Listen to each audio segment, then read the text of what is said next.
Hi everyone, this is Lucette. I'm doing a ranged slash healer video for Seigecrafter Blackfuse. Um, I chose a clip I took from November 19th, which was when we were going a little longer, getting 4 or 5 minutes per pull, so I figured this was a good one to use. The first thing we'll talk about is the little markers that H has put on the ground for us. They're pretty important. They mark a 35-yard range.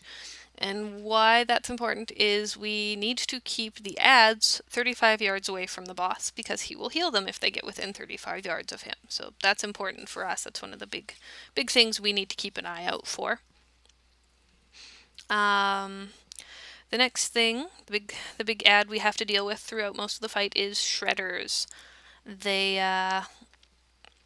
take 80% reduced damage from range.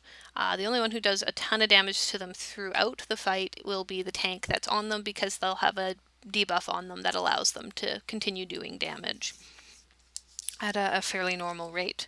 The shredders do an ability called Death from Above. What Death from Above does is put that yellow swirly bit on the ground there. And once he lands, if you're within that range, you will take a ton of damage. And then he also does an ability called Overload as soon as he lands, which does 50k, I believe, damage to the entire raid. Not too bad, except that every time he does Overload, he gets a buff that increases his damage by 10%. So every time he does that, 10% more damage per Overload, 10% more damage to the tank that he's on as well. So we really want to try and get him down as quickly as possible to avoid that buff, to avoid that buff from stacking on him. Also, as soon as he lands, he is stunned for 5 seconds, and for that 5 seconds, he takes 200% increased damage. So we want to kind of turn and unload on him at that point as well, so that he goes down a little faster, knocks him down a little bit. There's a couple other ways we can do damage to him, which I'll do as they come up. So the next thing we're going to worry about is saw blades. Throughout the fight, Seigecrafter Blackfuse will throw saw blades at the ranged. You mostly just need to stay out of their way, but we also need to make sure we're positioning them correctly. They need to be positioned outside of those little markers so that the tank can bring the shredder into them because they do damage to the shredders. So you really want to make sure we're keeping them outside of that range so that they are usable.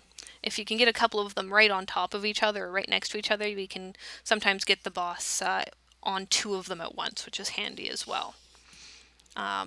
Be aware that they also do damage on their way to whoever they're targeted on. So if you're between someone who's targeted by the boss for the saw blade and the boss, you will take damage. Next thing that we have to deal with is the ads coming off of the conveyor belt. So the more common ones are the laser turret. Laser turret follows you around with a laser and leaves flames all over the ground. If you stand in the flames, you get a debuff called Superheated. Only lasts for about 7 seconds, but it does stack, so it can get nasty really fast if you're standing in it. But it does have a wonderful ability to also damage the ads. So you can hold the ads in there as well. So if you are the target of the laser beam, you need to try and get it off to the side of the room so that we're not standing in it. But if you can run it over a couple of saw blades as well on your way, that's also kind of handy.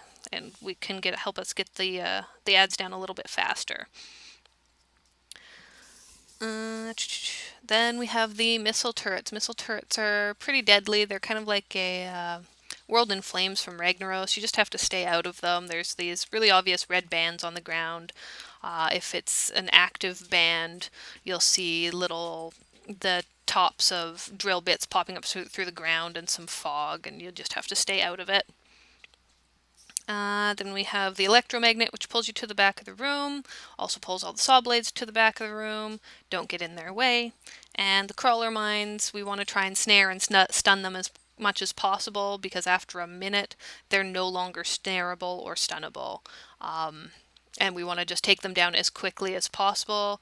Don't try to get close to them. If you're targeted by them, just run away and try to keep them at least 35 yards away from the boss. And that's pretty much everything we have to watch out for on this fight.